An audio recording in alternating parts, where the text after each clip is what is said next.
ABC News contributor and Cardozo Law School professor Kate Shaw. Thanks so much for joining us, Kate. The big question tonight, did it sound like to you that the justices are going to overturn Roe v. Wade? It did sound that way to me, Lindsay. There are now 6 staunch conservative justices on the Supreme Court, which means you don't even need to keep all of the conservative justices in order to reach a conservative outcome. So even if there, are one justice who is, a little bit equivocating, all you need is 5 conservative justices to, not just uphold the Mississippi law, but I think go further and overturn Roe and Casey. And it seemed to me that it was pretty easy to count to 5 today. So you had Justice Thomas, Justice Alito, Justice Gorsuch.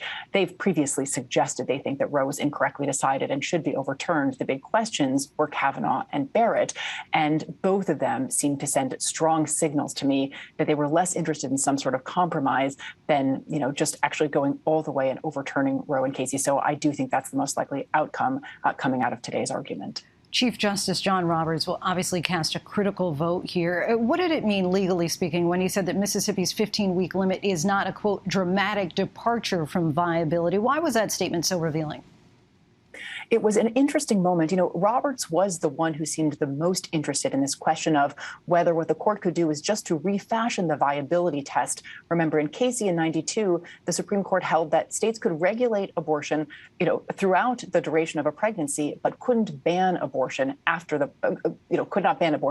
prior to the point of fetal viability. They could ban abortion after viability. So that line has remained an important part of the law of sort of constitutional protection for abortion since 92. And Roberts seemed to be suggesting, well, maybe we could just revisit that viability line. We don't have to say the Constitution doesn't protect any right to terminate a pregnancy. We can just say it's not quite as expansive a right as we have previously suggested, so states can do more to restrict abortion, including prior to viability. But to be honest, Lindsay, he seemed to be the only one who was really interested in that theory, as far as I could tell. The other conservative justices seemed more interested in going further and, just overturning Roe outright.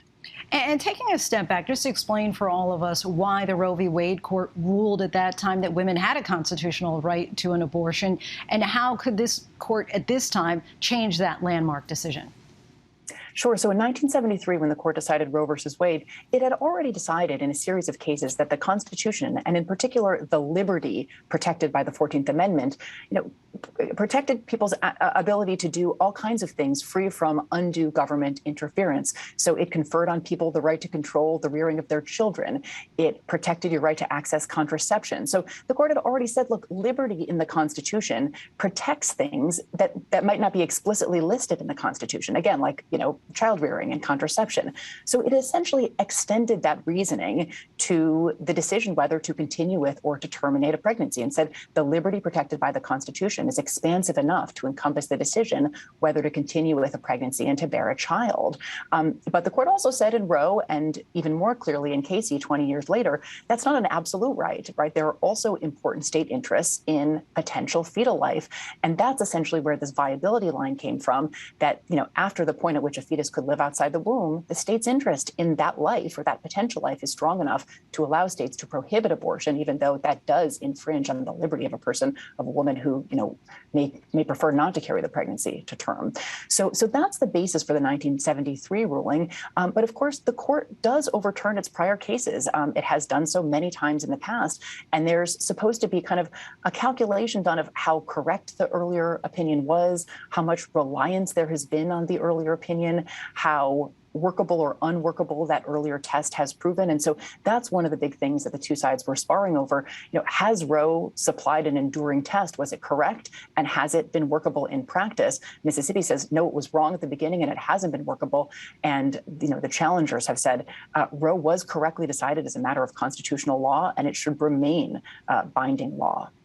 Kate Shaw, our thanks to you. Appreciate your explanation, breaking it down for us. Thank you, Lindsay.